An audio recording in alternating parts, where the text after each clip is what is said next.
Bueno, buen día a todos. Bueno, es un placer para mí estar compartiendo con ustedes esta charla de cáncer de pulmón para la residencia, que participo todos los años, más o menos para esta altura del año, pero esta vez me tocó estar de vacaciones, así que por eso les dejo la charla grabada. Cualquier duda, inquietud, sugerencia, lo que sea, comentario, que sea, me lo pueden mandar al mail y al regreso de mis vacaciones les voy a contestar. Bueno, el tema mientras voy a tomar mate mientras doy la charla. El tema que me tocó este año compartir con ustedes es el tratamiento sistémico de enfermedad en primera y segunda línea sin alteraciones drivers, obviamente de cáncer de pulmón avanzado. No me presenté, pero bueno, creo que me conoce porque estoy todos los años, así que me desempeño como médica oncóloga, me dedico a la patología torácica en el Hospital Italiano de Buenos Aires. Bueno, entonces, ¿cómo organicé, cómo pensé esta charla? Bueno, vamos a recorrer la evolución del tratamiento del cáncer de pulmón desde la quimio, y te diría desde el Best Supportive Care a los tratamientos con inmunoterapia, las combinaciones, un poquito voy a nombrar lo que se viene. Una frase que aplica para todo, que es conocer la historia para valorar el presente, para valorar el rol de los tratamientos actuales, tenemos que saber de dónde partimos y hace no tantos años, y algunos mensajes finales como para terminar esta charla. Entonces, cuando vamos a ver los grandes avances en el tratamiento del cáncer de pulmón, y bueno, fueron a partir del cambio de milenio, a partir del 2000. Nosotros antes dividíamos los tratamientos para cáncer de pulmón en cáncer de pulmón, no células pequeñas y células pequeñas, es decir, viéndolo simplemente a través del HIA, el microscopio, viendo si eran células chiquitas o no. Y eso era, en base a eso, dividíamos el tratamiento, separábamos por pequeña o no pequeña. Después ya lo vamos a ver a lo largo de este recorrido, en el 2008 más o menos aproximadamente, que es cuando se publicó el trabajo, empezamos a hacer algo como un poco de terapia dirigida, si se quiere, para esa época, donde nos guiábamos si era un tumor escamoso o no escamoso, o sea, ya de células pequeñas o no pequeñas, ya nos incluíamos dentro de los no pequeñas y ahí veíamos el tipo de célula. Ahí ya empezaba a tener un rol más la inmunohistoquímica, si tenemos un tumor de características histológicas y de inmunohistoquímica, como por ejemplo un TTF1 positivo, vamos a hacer un tratamiento más dirigido a lo que es adenocarcinoma. Un P40 positivo para las córneas, puentes intracelulares y bueno, ahí vamos a hacer un tratamiento más dirigido a lo que es un carcinoma escamoso. Y en eso se basaba la división de los tratamientos, la elección de los tratamientos a principios del 2006-2009. En el 2010, segunda década del milenio, empieza el acelerador. ¿Con qué? Empezaron las terapias dirigidas y empezaron muy tímidamente el EGFR, los inhibidores de EGFR, y después fíjense cómo a medida que transcurren los años empiezan el ALK, ya con terapia dirigida. Entonces ya no solo nos guiábamos en la histología, sino dentro de la histología empezábamos a tener los primeros biomarcadores específicos de medicina de precisión con estudios que tenían ya terapia dirigida. Empezaba a cambiar la historia. Cada vez se fueron encontrando más y se siguen, esto está ongoing, se siguen encontrando biomarcadores con tratamientos específicos. Ahora, a los pacientes que no tienen biomarcadores, que por ahora sigue siendo la mayoría de biomarcadores con terapia target, el rol fundamental en el 2019, a partir más ya cercano a nosotros, tiene que ver con el desarrollo de la inmunoterapia. Este cambio de paradigma completamente, que lo vamos a ver, y ya aparece el PDL1 como biomarcador.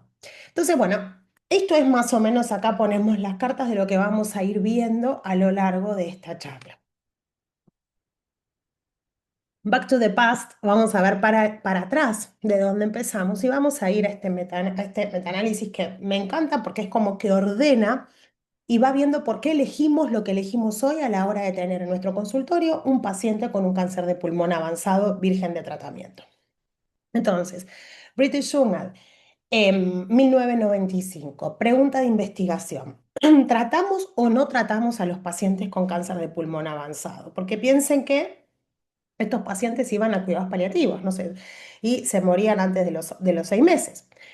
Entonces, lo que se vio que es entre tratar y no tratar, el tratamiento aportó un beneficio en términos de sobrevida global de un 27% a la reducción del riesgo de muerte, es decir, un beneficio con un hazard de 0,73, equivalente a un beneficio absoluto del 10% al año en términos de sobrevida. Y otra cosa importante que dice el British es: ojo, los tratamientos que dieron este beneficio son aquellos que incluyeron platino en su estrategia terapéutica. Pero este para mí es paradigmático porque en 1995 dice hay que tratar a los pacientes con cáncer de pulmón avanzado porque tienen beneficio en sobrevida. Modesto, todo, pero en comparación con los cuidados paliativos. Fíjense, 2006 se publica este estudio también, donde dice, 1995, una década después, era, che, ¿tienen que tener sí o sí platino en su estrategia los pacientes con primera línea? Y sí, esto coincide con lo que se había publicado en el metaanálisis del 95, donde dice que aquellos esquemas de estudios donde utilizaban platino, fíjense, están menores a uno a favor de lo que es los regímenes con, perdón, acá vamos a favor de los regímenes con platino. Fíjense que aquellos que no utilizaron platino no tenían beneficio.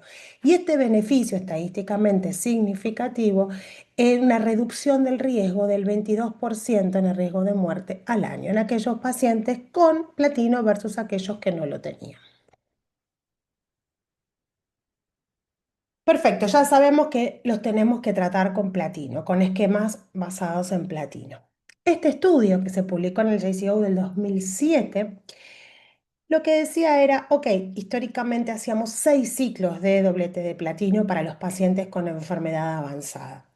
Bueno, ¿qué hacemos en los pacientes? Este estudio, ¿qué es lo que hacía? Era 2 ciclos de quimioterapia basada en platino y a los 2 ciclos estos pacientes se iban a reevaluar. Aquellos que tenían control de enfermedad, lo que iban a hacer era completar, se iban a randomizar a completar 4 versus 6 ciclos. Es decir, 6 versus 4 ciclos es un estudio de no inferioridad y este estudio confirmó que hacer 4 ciclos de doblete de platino en la enfermedad avanzada no era inferior a hacer 6 ciclos de platino. Fíjense, el hazard ratio pasa el 1, o sea, no es inferior en términos de sobrevida global y había un beneficio a favor de los 6 meses en tiempo a la progresión, pero fíjense cuando vamos a ver numéricamente la diferencia en PFS, 4,6 meses la mediana de PFS para 4 ciclos versus 6,2 para los que hicieron 6. Así que con este estudio, donde no hay diferencia, no inferioridad en sobrevida global, podemos hacer 4 ciclos de platino en lugar de 6 ciclos de platino. Hasta ahí vamos con nuestros esquemas, que todos estos estudios, los que yo fui eligiendo, tienen que ver con ensayos donde nosotros ponemos el pie sobre esos estudios para los tratamientos que hacemos ahora. Bien, entonces, fíjense, 2014 se presenta este metaanálisis que confirma lo que decía el estudio que les mostré recién. Es el metaanálisis de pacientes individuales 6 versus menos ciclos de platinos planificados de primera línea para cáncer de pulmón avanzado. Había estudios con 3 ciclos, con un poquito, entonces de menos de ciclos. Y lo que concluye este estudio publicado en el Lancet en el 2014 es que hacer 6 ciclos de quimioterapia basada en platino de primera línea no mejoraba la sobrevida global comparada con 3 o 4 ciclos. Y esto es importante también conocer esta base, porque nada de lo que nosotros indiquemos es libre de toxicidad. Entonces eso también es una buena información para compartirla con el paciente en caso de que cuando vamos a hacer, si hacemos 3 ciclos o 4 ciclos. Yo ya no uso 6 ciclos de doblete de platino. Bien, y la pregunta que nunca falta, y esto estamos para residentes, así que me pareció bueno Carbo o cisplatino en enfermedad avanzada. Bueno, fíjense acá. 2013. Metaanálisis con 10 ensayos clínicos, casi 4.000 pacientes. No pudo demostrar ninguna diferencia entre la quimioterapia basada en carbo versus la de cisplatino en términos de sobrevida. Es lo mismo. ¿Y en qué me voy? ¿Qué es lo que se diferencia? El perfil de toxicidad. Entonces, ¿cuál es la diferencia? El cisplatino tiene más toxicidad digestiva de náuseas y vómitos y el carboplatino sabemos que es una droga más mielotóxica, más trombocitopénica y también da más neurotoxicidad. Entonces, ¿cómo voy a elegir mi esquema? Y bueno, vamos a elegir en base al paciente que tengamos enfrente. También la ototoxicidad del cisplatino, que el carbo no la tiene. Entonces, vamos a elegir el platino que vamos a utilizar en base al perfil de toxicidad o lo que estemos o más cancheros o eh, acostumbrados a utilizar, que tengamos más experiencia. Pero esta es la base. En términos de sobrevida, es lo mismo, puedo elegir. Bien, 2008, este estudio es el estudio de Scagliotti, que lo que empieza a decir así cuando dijimos al principio que se empezaba a elegir según histología. Ok, este estudio lo que utilizó ya era como el advenimiento del pemetrexed, del antimetabolito, una quimioterapia como partner del platino, y lo que se vio en este estudio que la combinación de platino con pemetrexed daba beneficio en sobrevida en aquellos pacientes que tenían tumores no escamosos, es decir, en los adenocarcinomas. Fíjense las curvas. Acá es en los no escamosos, donde el doblete con pemetrexed está por arriba, 11,8 versus 10,4 meses con un Hassan, con una estadísticamente significativo. ¿Qué pasa en los pacientes escamosos? Fíjense que está al revés la curva, la amarilla, esto no tiene nada que ver con equipo de fútbol, amarillo y azul, no es de puntual por eso. Y acá vemos cómo en los que son escamosos, fíjense que tienen menor sobrevida con el pemetrexed. Entonces, pemetrexed para los escamosos no lo utilizamos y sí es una opción válida con buen perfil de toxicidad para los pacientes con adenocarcinoma. Entonces, a partir del 2008 dijimos, ok, este trabajo de Scagliotti nos hace saber que si el paciente es un adenocarcinoma, como partner del platino, ya sea del cis o del carbo, vamos a utilizar el pemetrexed. Y si no, vamos a utilizar otras combinaciones para los escamosos como los taxanos, como el carbopacli, que es la que más utilizamos, también la gemcitabina, pero son dos drogas más trombocitopénicas, más medulotóxicas. Pero bueno, el carbopacli creo que es el esquema que más utilizamos en, en escamosos y el carbopemetrexed en aquellos pacientes con adenocarcinoma en primera línea de avanzado. Muy bien. Hasta acá hablamos de lo que es la quimioterapia.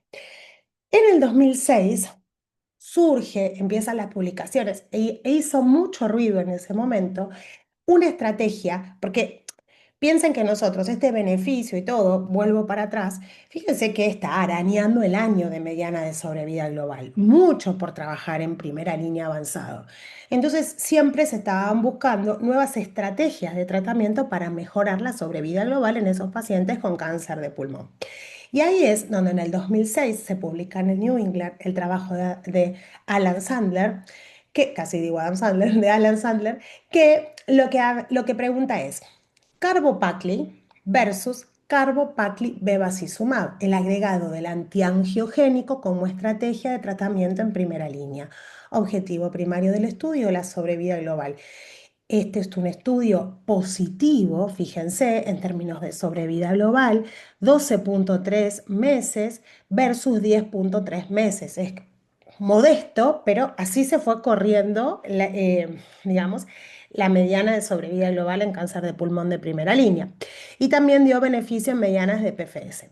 Entonces, este es un estudio positivo para pacientes. Entonces, en ese momento era carbopacli beva para los pacientes con cáncer de pulmón, beneficio en sobrevida global. Fíjense que este es 2006, previo al de Scagliotti del 2008, y acá todavía no hacíamos la diferencia con el pemetrexed, pero ya era un agregado al doblete de platino que daba beneficio en sobrevida global. ¿Mm?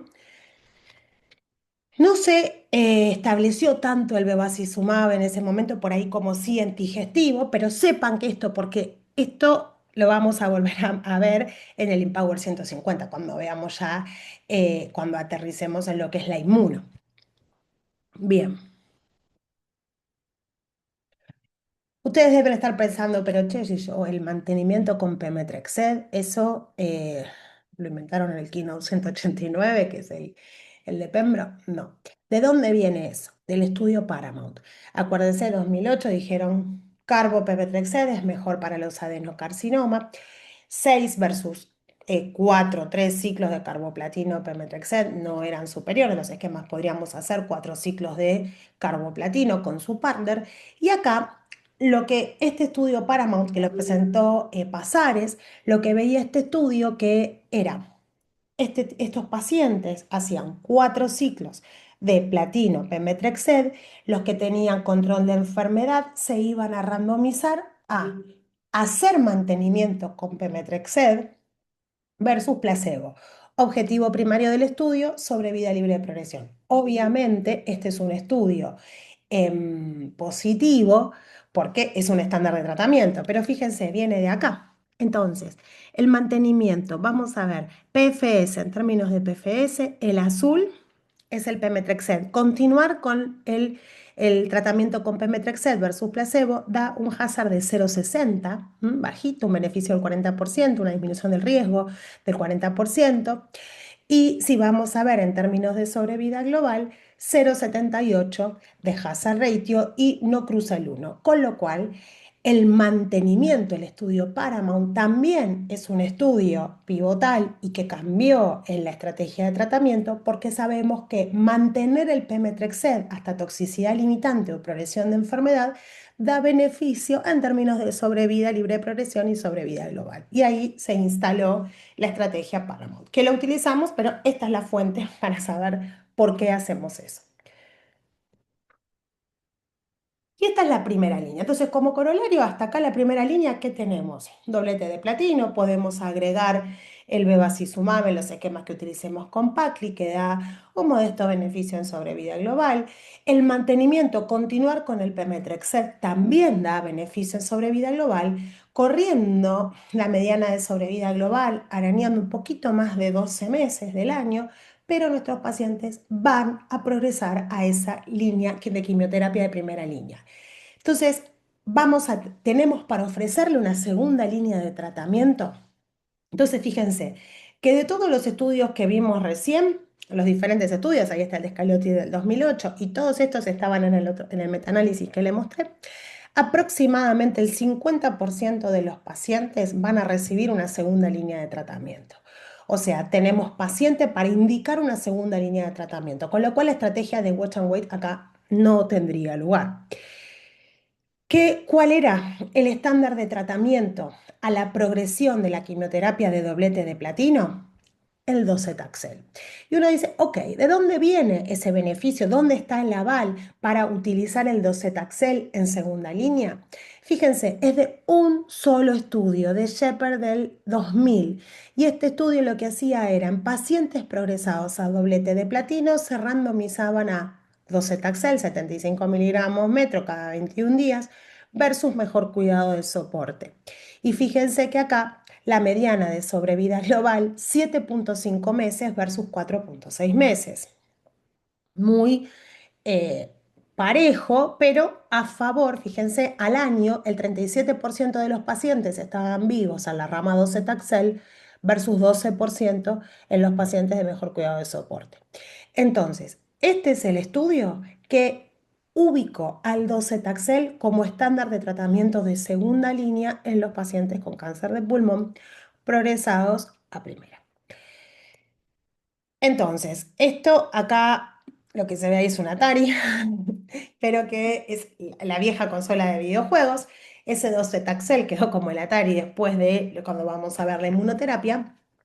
Pero lo que es importante recordar, que el gold, no tan gold estándar de segunda línea es el docetaxel, fíjense que mediana de PFS de 2 a 3 meses y una mediana de sobrevida global de 6 a 8 meses.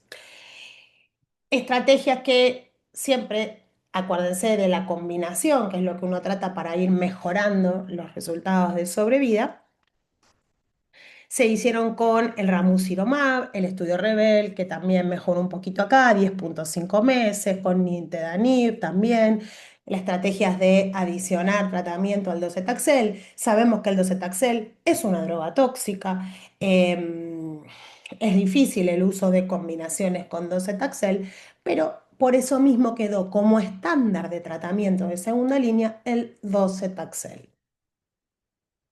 Bien, entonces, hasta que vino la inmunoterapia.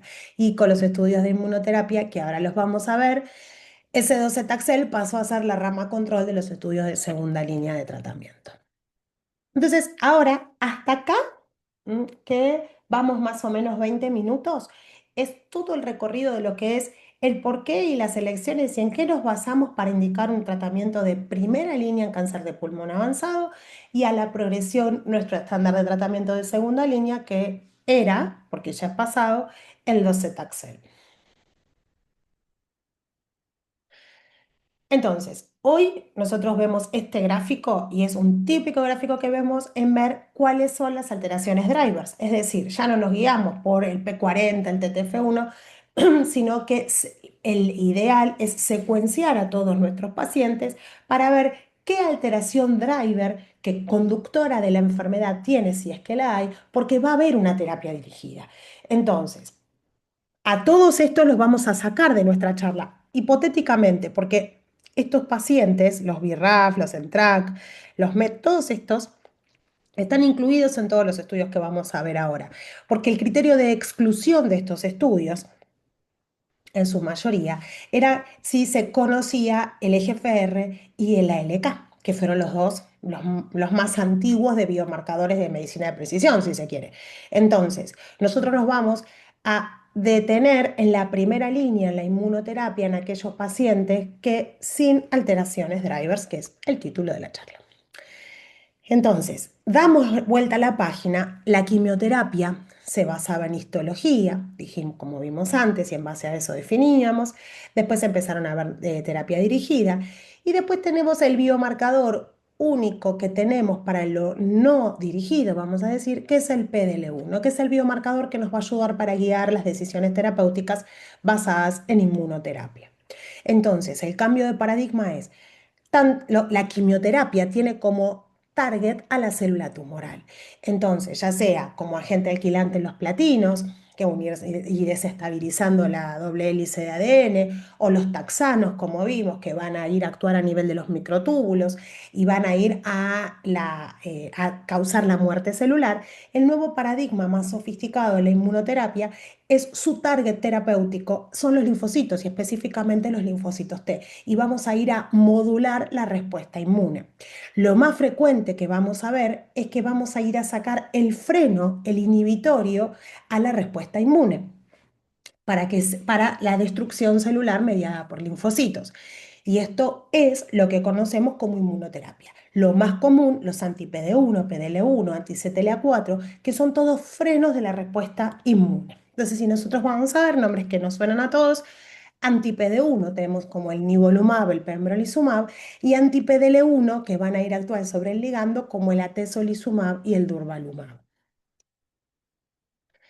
Otro, el anti-CTLA4, que es otro freno de la respuesta inhibitoria, también target terapéutico, como el ipilimumab y el tremelimumab, que también son drogas que se utilizan en combinación con, con estos otros como tratamiento de primera línea. Entonces, como todo, primero va en enfermedad avanzada refractaria, vamos a ver los estudios de segunda línea con inmunoterapia, después aquellos pasarán a la primera línea de inmunoterapia. Y ahora ya sabemos que están en enfermedad localmente avanzada, en enfermedad temprana y cada vez en enfermedad más temprana encontró su rol la inmunoterapia. Pero nosotros nos vamos a focalizar en la enfermedad avanzada. Y dentro de la enfermedad avanzada vamos a ir a ver los estudios de segunda línea. Entonces, como vimos hasta ahora en los pretratados de segunda línea, sabemos que la rama control de estos estudios debería ser el docetaxel por el estudio de Shepard del 2000 que vimos hace un ratito. Entonces, cualquier tratamiento nuevo debería ser superior al estándar de tratamiento que era el docetaxel. Y acá tenemos el Checkmate 017 y el 057, que eran dos estudios diferentes según histología, para escamosos el 17 y para no escamosos el 057, donde la estrategia era utilizar el nivolumab en pacientes con enfermedad avanzada versus docetaxel. También lo hicieron las otras inmunoterapias como el Keynote 010 con el Pembro y el OAC con el atezolizumab. Fíjense que estos resultados obviamente fueron todos estudios positivos donde la inmunoterapia fue superior al docetaxel. Y acá, a modo de ejemplo y con datos bien concretos, que ya en el 2019 se presentaron los datos con seguimiento a 5 años ahí en el Mundial de Pulmón de Barcelona, donde juntaron los datos del 0,17 y el 0,57, el pool análisis de este fase 3, que era Nivo versus docetaxel en segunda línea. Entonces, estos pacientes, ¿cuáles eran los criterios de inclusión? Tenían que haber recibido una primera línea basada en platino, se iban a estratificar según histología. Si eran escamosos, si eran no escamosos, podían haber recibido y si era conocida, por eso fíjense cómo va la historia, ¿no? Hoy nos parece, no es known, o sea, no es conocido, o sea, vos tenés que saber que si es ALK negativo o positivo y lo mismo el EGFR. Si tenían alguna alteración de ALK o EGFR, se les podía tratar y después podían ingresar a la progresión. Hoy sabemos que no lo haríamos. Entonces, estos pacientes se randomizaban uno a uno a docetaxel versus nivolumab 3 miligramos kilo cada 2 semanas. Tratamiento, ¿hasta cuándo? Hasta progresión de enfermedad o toxicidad limitante. Objetivo primario del estudio, la sobrevida global. Y fíjense esto, ya datos súper maduros. A 5 años, la tasa de sobrevida global para los pacientes que habían recibido nivolumab era del 13,4% versus 2,6% para aquellos pacientes que habían recibido docetaxel. Mediana de sobrevida 11,1 meses y esto de los pacientes con nivo versus 8 meses aquellos pacientes que habían recibido docetaxel. Este es el pool análisis escamoso y no escamoso. Después, PDL1, que hablamos como biomarcador. PDL1 por inmunistoquímica, PDL1 negativo. Si estoy dando una inmunoterapia, ¿tiene beneficio? Entonces, fíjense en el forest plot, donde vemos pacientes PDL1 negativo, hazard ratio 0,76, un intervalo alejadito del 1, todos a la izquierda del 1, con lo cual el beneficio se ve independientemente del PDL1, con lo cual en pacientes progresados a quimioterapia, PDL1 negativo, PDL1 positivo, estoy avalado a indicar el nivolumab en este caso o la inmunoterapia en este set de pacientes. Fíjense, para los PDL1 negativos, la mediana es un poquito más baja, 9,7 meses para Nivo. Habíamos visto acá que era 11,1 para la intention to treat, y cuando vemos nosotros al subgrupo de PDL1 negativo, un poquito menos, pero hazard ratio 0,76 y el beneficio sigue siendo estadísticamente significativo. ¿Qué pasa con la sobrevida libre de progresión a 5 años, que era objetivo secundario de este estudio? También, 8% a 5 años estaban libre de progresión en segunda línea, contexto, ¿no? Y ninguno en docetaxel. Y en cuanto a la duración de la respuesta objetiva, 32,2% de los pacientes a 5 años seguían con respuesta versus ninguno, porque tampoco había pacientes a 5 años con el docetaxel. La tasa de respuesta objetiva fue casi 20% para los pacientes con nivo versus 11,2% para los pacientes con docetaxel. Recordemos que tasa de respuesta objetiva es respuesta completa o respuesta parcial, que es la disminución de un 30% de la enfermedad target en comparación con el baseline, ¿no? O sea, respuesta. En cuanto al perfil de toxicidad, seguramente que en la residencia igual ven pacientes con inmunoterapia y ven el crisol de toxicidades inmunomediadas, pero el concepto que quiero que quede es que la mayoría, la franca mayoría de las toxicidades se dan los 3 primeros meses. Acá está por año. El primer año es donde se ven las toxicidades, especialmente al principio. La más común es la de la piel, de todo puede dar, desde piel seca, prurito, bueno, todo tipo de toxicidades de la piel. Uno se va poniendo canchero y las guías están del algoritmo terapéutico de las toxicidades inmunomediadas, que el protagonista ahí es el corticoide. Le siguen las toxicidades endócrinas, en especial la tiroides. Los pacientes van a hacer tiroiditis y después de esa tiroiditis, que pueden pescarlos en el hiper, van a ir al hipotiroidismo. Y ahí es el reemplazo hormonal con levotiroxina. Fíjense que después le siguen las gastrointestinales, las diarreas, bueno, pero los primeros 3 meses es donde más se van a desarrollar las toxicidades. Después puede haber, fíjense, a largo plazo, pueden hacer como un recall de toxicidad, pero esto también es un concepto, este gráfico para que quede en cuanto a las toxicidades. El 68% de los pacientes tuvieron toxicidad inmunomediada, pero solo el 11% fueron grado 3-4. Acuérdense que una toxicidad grado 1 dérmica puede ser piel seca y eso está incluido. Entonces, también cuando uno lee ese 68% para entender lo que estamos leyendo. Lecciones aprendidas en la segunda línea, que a mayor PDL1, mayor tasa de respuesta objetiva. Entonces ahí vamos viendo cómo a medida que sube el PDL1, la tasa de respuesta objetiva en todos los estudios con inmunoterapia de segunda línea aumenta. Entonces, segunda línea, inmunoterapia. En cáncer de pulmón avanzado, en pacientes progresados a quimio basada en platino, es un estándar de tratamiento súper maduro, independientemente del PDL1 e independientemente de la histología, y tiene un adecuado perfil de toxicidad. Hasta acá vamos en lo que es segunda línea.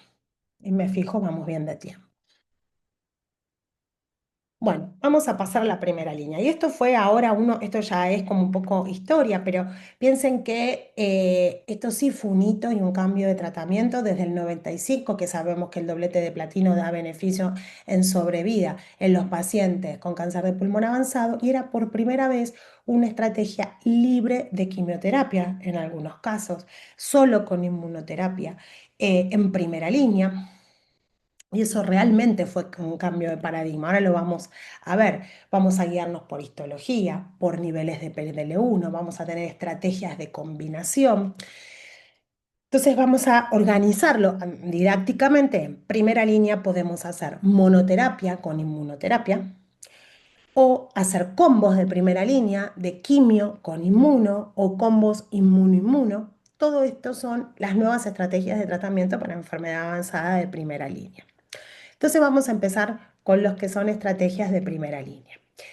Entonces, inmuno en lugar de quimioterapia. Ya cambió completamente. Empezamos a seleccionar los pacientes según los marcadores predictivos de respuesta. Vamos a ver el PDL1. Vamos a ver cuándo podemos utilizar inmunoterapia monodroga. En los PDL1 vamos a ver el estudio Keynote 042, el Empower 110 y después lo que llamamos hiperexpresores, que son en aquellos pacientes con PDL1 mayor al 50%, que es el pembrolizumab en el Keynote 024, creo que uno de los estudios más importantes, atezolizumab, el Empower 110, que los vemos en los dos sets, ahora los vamos a ver, y les voy a nombrar el semiplimab, que quizás vaya a estar en Argentina. Keynote 042, pensemos, monodroga, o sea, este va a ser pembrolizumab.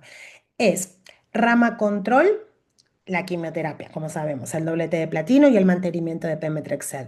Y la rama experimental, el pembrolizumab, 200 miligramos cada 3 semanas por 35 ciclos. Tenían que ser PDL1 mayor al 1%. Como les puse ahí, que estoy tapando yo, pero en el cartelito PDL1 mayor al 1%, monoterapia. Endpoints primarios sobre vida global en diferentes puntos de corte del PDL1. En PDL1 más del 50%, más del 20% y más del 1%. Sepan de dónde salió. Esto es un estudio positivo. Pero es un estudio positivo, cuando yo lo voy a mirar, digo, ok, PDL1 positivo cuando me voy a fijar acá, PDL1 mayor al 1%, 0,81 de hazard ratio, estadísticamente significativo. Cuando voy a mirar acá, PDL1 del 1 al 49%, me encuentro con que el intervalo de confianza pasa el 1 y no es estadísticamente significativo. Y en el PDL1 mayor al 50% sí. Entonces, este es un estudio positivo enriquecido por los hiperexpresores, pero es un estudio que salió positivo. Entonces dice, ok, como estrategia de tratamiento puedes utilizar en pacientes PDL1 mayor al 1% pembrolizumab monodroga versus doblete de platino. Estrategia que nosotros no adoptamos y no utilizamos. ¿Por qué? Por este subgrupo de pacientes. Ahora vamos a ver nosotros qué pasó en el Keynote 024, que les decía que es el más paradigmático para mí, el rompe paradigma de los estudios de inmunoterapia. Este entrecruzamiento de curvas que me hace pensar en subgrupos, y sí, no es lo mismo del 1 a 49 que el 50%. Después tenemos otro estudio que es muy similar, que es el Empower 110, All Comers también, seleccionado según PDL1. Otro tipo de estratificación, pero los TC3 serían los hiperexpresores mayor al 50%. Fíjense, acá está la correlación con los PDL1. Y este también es un estudio en términos de sobrevida global, que era su objetivo primario, un estudio que el hazard ratio le da 0,83, cruza el 1 el intervalo, cruzamiento de curvas, y acá pasa lo mismo que en el Keynote 042, donde se ve que al subgrupo de pacientes TC3 o hiperexpresores PDL1 mayor al 50%, ahí empezamos a encontrar un 0,59 de hazard ratio y un beneficio estadísticamente significativo en términos de sobrevida global. Entonces está como coincidiendo con el 0,42, con el que vimos recién, pasaba lo mismo con Pembro con Atezo. Ahora el que estaba como moviendo ahí, llamando la atención, era el subgrupo de pacientes PDL1 mayor al 50%, que es lo que llamamos hiperexpresores, más del 50%, sin alteración drivers. Los tratamientos con anti-PD1 y anti-PDL1 en monoterapia o en combinación con quimio son opciones válidas, porque lo vimos en los estudios, recién lo vimos en combinación con quimio, ¿no? Vamos a seleccionar el tratamiento más efectivo en base al perfil de toxicidad. A la carga de enfermedad, esto sigue siendo un desafío, cómo hacer el tratamiento para pacientes con PDL1 mayor al 50%, y vamos a ver opciones, vamos a ver 3 ensayos clínicos donde establecieron el estándar de tratamiento que podríamos utilizar la inmunoterapia monodroga en primera línea hiperexpresores. Keynote 024, que es el que les decía, este estudio se publicó en el ESMO virtual del 2020. Y este estudio lo que hacía, ya daba los datos de sobrevida global a 5 años de la primera línea de pembrolizumab. Acá tenemos pacientes hiperexpresores, buen performance, sin alteraciones drivers conocidas en ese momento, GFR y ALK. Se iban a randomizar a el estándar, doblete de platino y mantenimiento con pemetrexed versus pembrolizumab monodroga. Objetivo primario de este estudio, la PFS del 0,24. Fíjense acá que tenemos, este es un estudio que dio en términos de PFS un hazard ratio de 0,50. Así se publicó, disminución del riesgo de muerte de un 50%. Eh, Cuando tenemos datos de sobrevida global, fíjense esto, sobrevida global. A 5 años, el 31,9% de los pacientes estaban vivos. No se los mencioné, no se los dije acá, pero con quimioterapia la tasa de sobrevida global a 5 años para enfermedad avanzada era del 2%, 31,9%. Y acá 16,3%. Che, Lorena, pero no me está diciendo que era del 2%.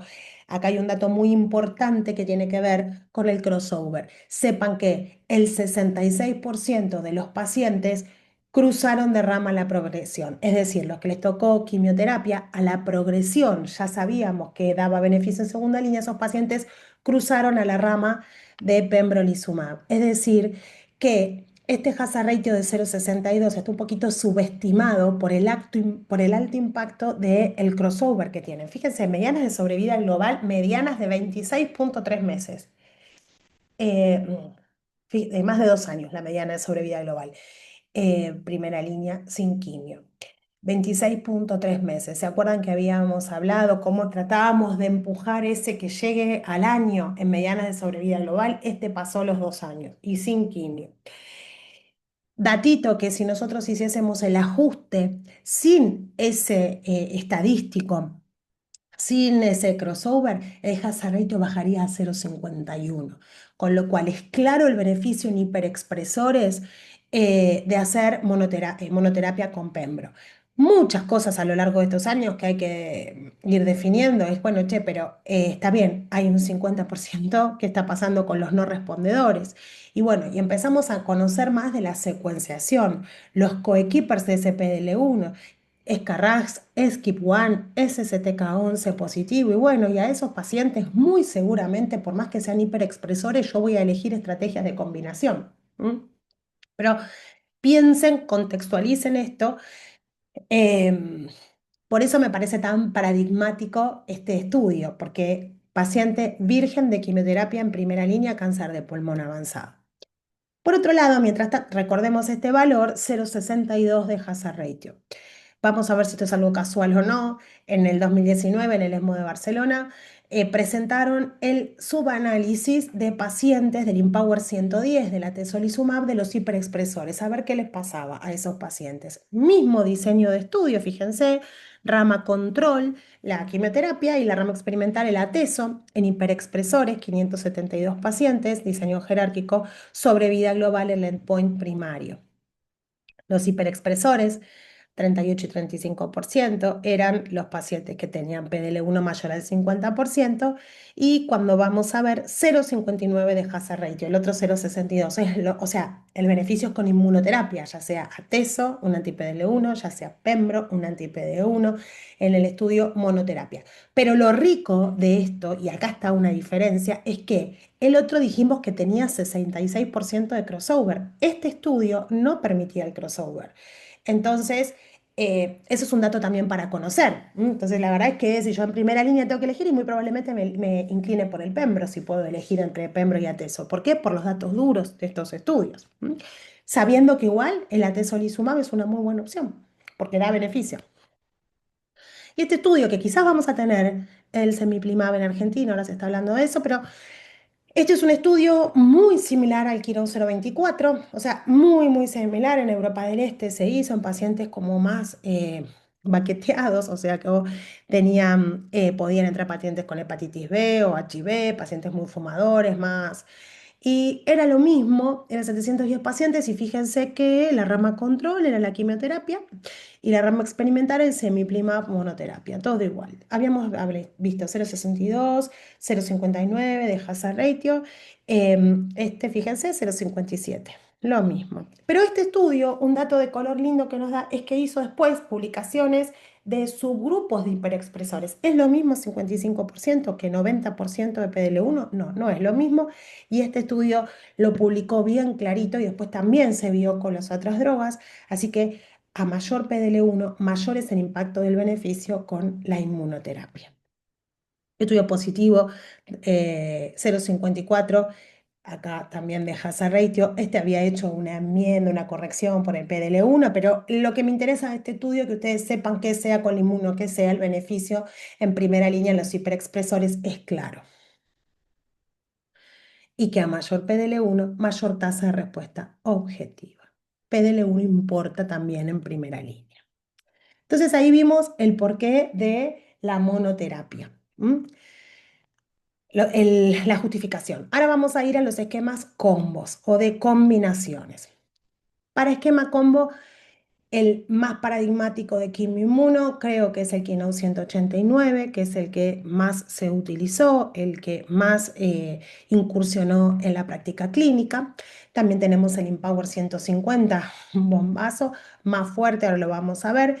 Y después también con atezolizumab, estas son las mismas drogas que vimos en monoterapia en primera línea, también se estudiaron en combinación.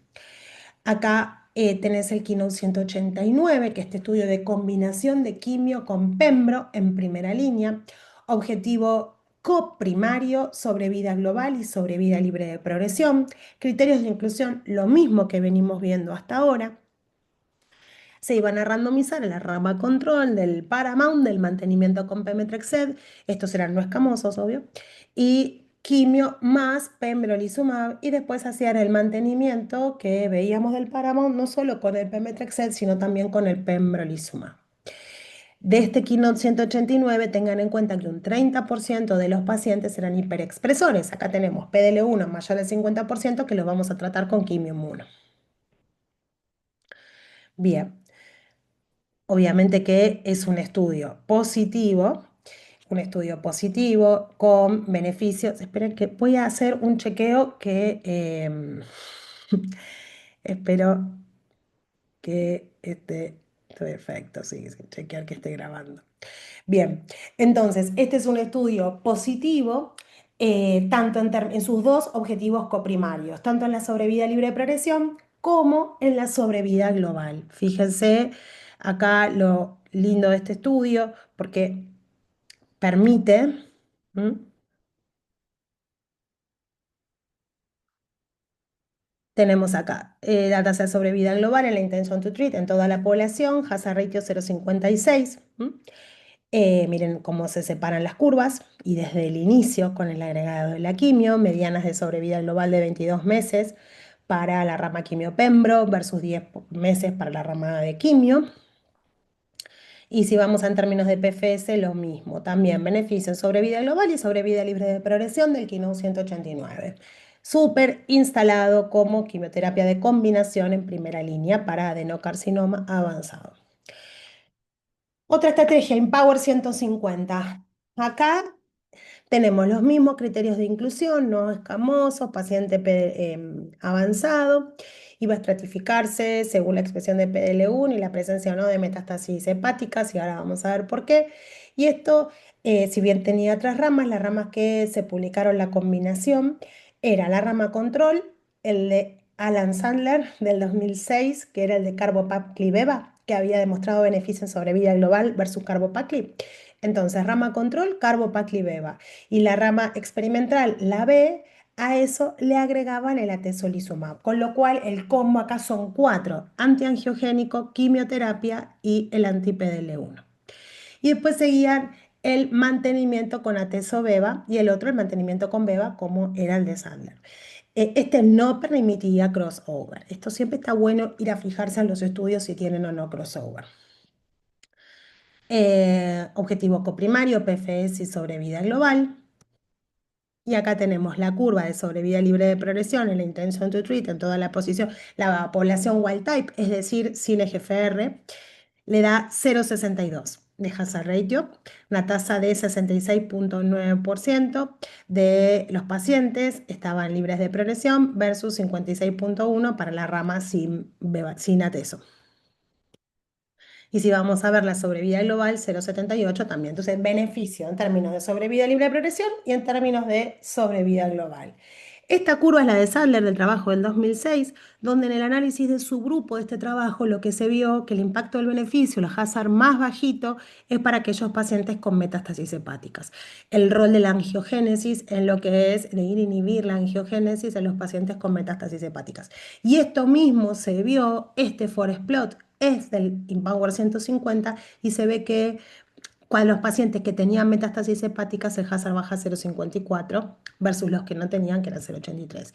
Entonces acá es como que en los pacientes con metástasis hepáticas es como que buscó un lugar más para instalarse, analizando los subgrupos, la estrategia de Empower 150. También en este estudio les cuento que hasta la primera enmienda del estudio permitían la inclusión de pacientes CGFR positivos que hayan sido tratados con TKI.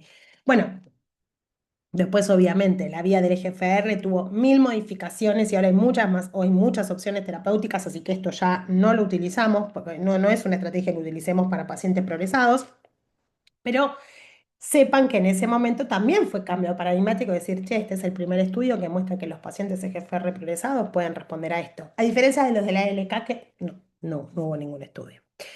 Bien.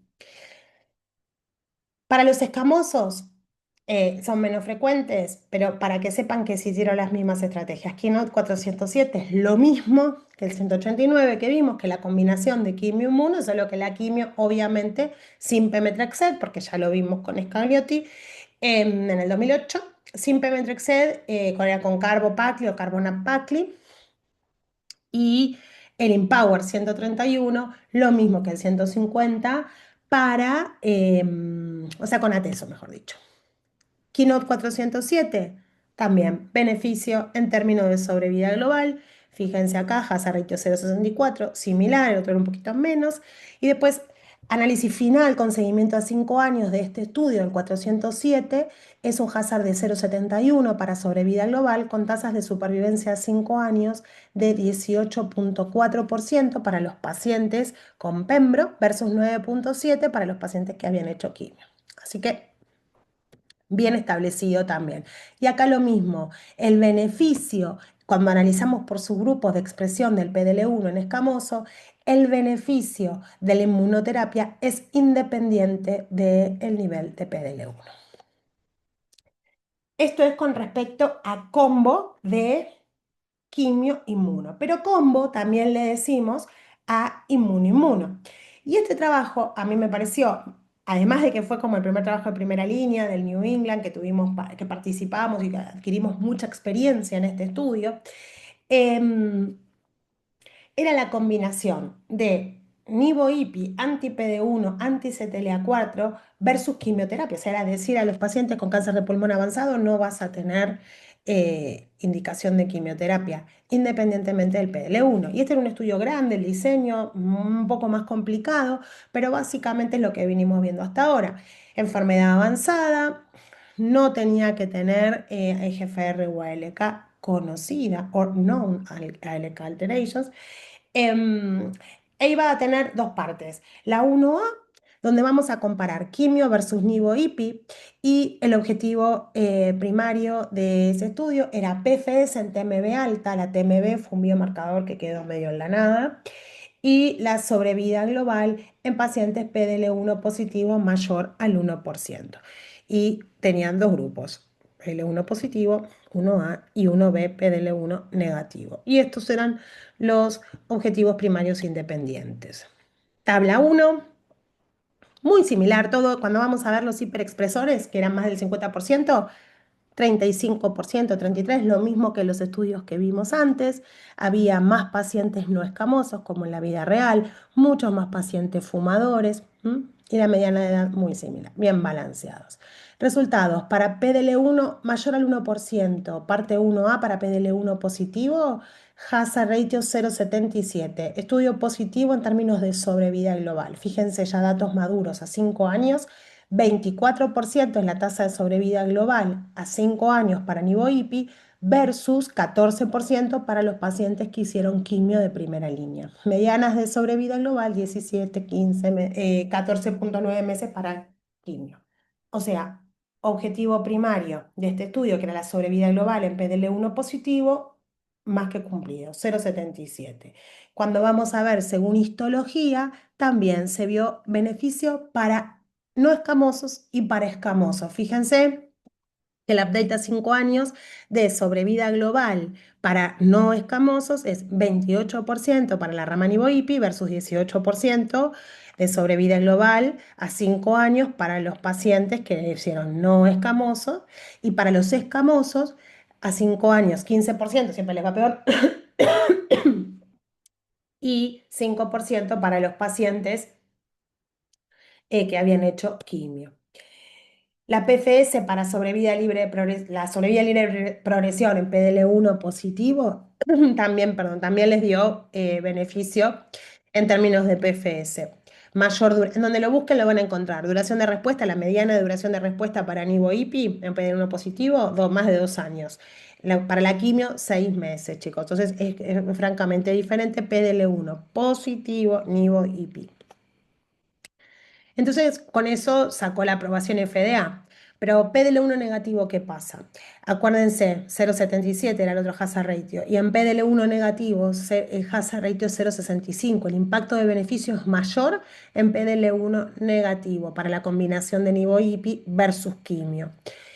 Esto llevó a que ANMAT haga la aprobación all comers, independientemente de PL1. Y los de FDA decidieron ir por lo que se había presentado por PDL1 mayor al 1%, aunque al negativo le dio mejor. esas cositas de las aprobaciones. Lo mismo pasó según histología, beneficio en escamoso y en no escamoso. Y la sorpresita es que en pacientes PDL1 negativo y con histología escamosa parece ser el subgrupo más beneficiado, hazard ratio 0,53, casi a la mitad, parece ya que tenga driver. Así que bueno, uno eso también hace pensar que cuando tenemos un paciente PDL1 negativo y escamoso, el agregado del anti-CTLA4 creo que es el que está marcando la diferencia, porque le pasó lo mismo en los estudios con otros anti-CTLA4 y ahora vamos a ver otro también.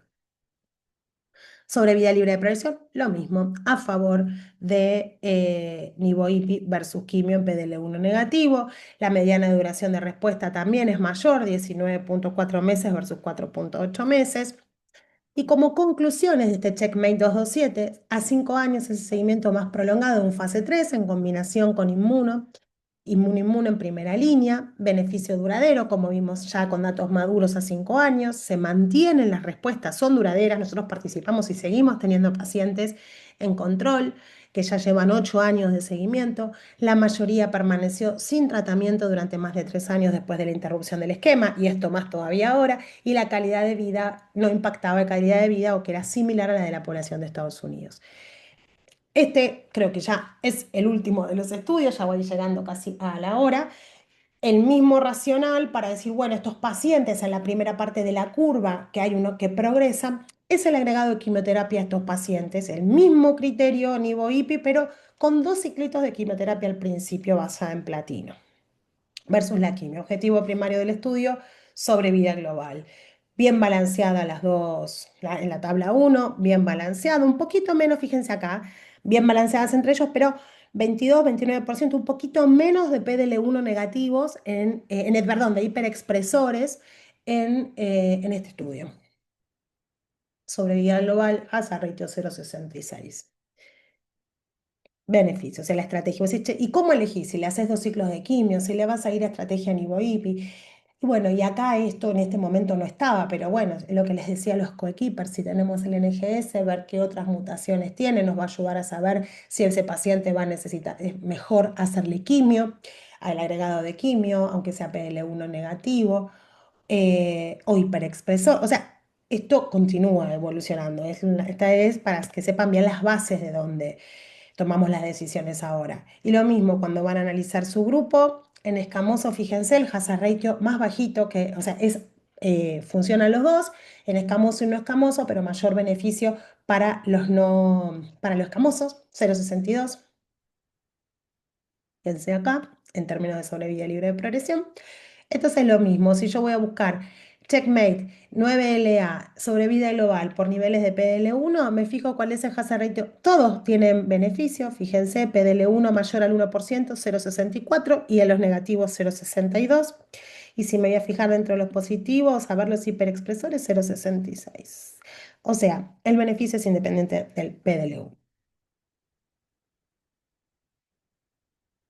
0,68 por comité independiente de la revisión por BIRC. Todos los objetivos secundarios también, tasa de respuesta objetiva y la mediana duración de respuesta también es mayor para los esquemas con inmunoterapia. Lo mismo que pasa con las toxicidades, lo mismo más al principio, piel, endocrino, gastrointestinal. Esto está igual esto va para todos los estudios de inmunoterapia. Entonces después decimos, bueno, ¿qué elegimos? Tenemos tantas opciones para elegir ahora en primera línea sin driver. Y bueno, se le tenía mucho miedo a los estudios con anti-CTLA4, la mala experiencia quizás del IPI en melanoma, pero que es una dosis mayor, 3 miligramos kilo, y este es 1 miligramo kilo. Así que con esto uno puede elegir el esquema analizando esos subgrupos, si es PDL1 negativo, si es hiperexpresor, las conmutaciones. Bueno, y esto seguimos aprendiendo día a día de esto. ¿La inmunoterapia ha cambiado el paradigma del tratamiento de cáncer de pulmón avanzado sin alteración driver? No tengo duda, y esto acá es toda, no es dato, no opinión. La podemos usar como monoterapia en combinación con quimio o con combos inmuno-inmuno. Mucho por hacer a nivel biomarcadores. PDL1 es lo mejor que tenemos hasta ahora. Nuevas combinaciones con quimioterapia en estudio. No queda otra que trabajar en equipo, solo no podemos, o sea, trabajar en equipo, incentivar a nuestros pacientes cada vez más, esto ya está creo que bastante establecido, a participar en ensayos clínicos para que nuestros pacientes tengan acceso también y sepamos cómo les va a nuestra población también. Creo que estas son las conclusiones, lo más importante o los mensajes que me parecieron más importantes. Obviamente esto continúa por una cosa de tiempo, me parece mejor, ya estoy justo a la hora, pero saber que vienen nuevas combinaciones, los ADC, un montón de otras combinaciones para primera línea que se están estudiando, donde la rama de quimioinmuno ya pasa a ser rama control de estos estudios, pero esto continuará. Bueno, les mando un beso y espero que sea productivo para ustedes.